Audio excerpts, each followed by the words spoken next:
When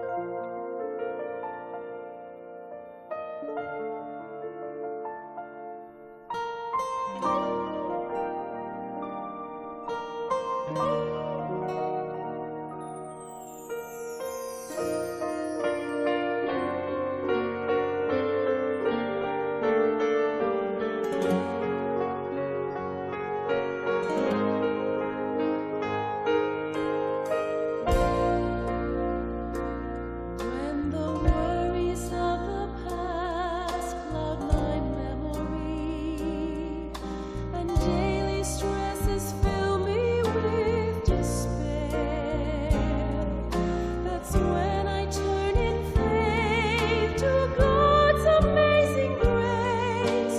His blessed Holy Spirit says to me,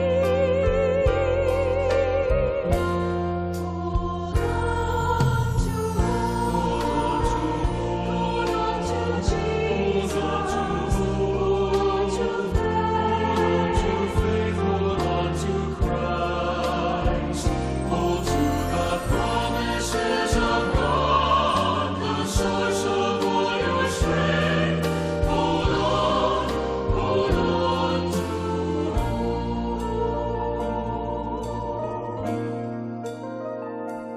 when my plans have proven wrong and all joy is gone, and dreams have been forgotten long ago.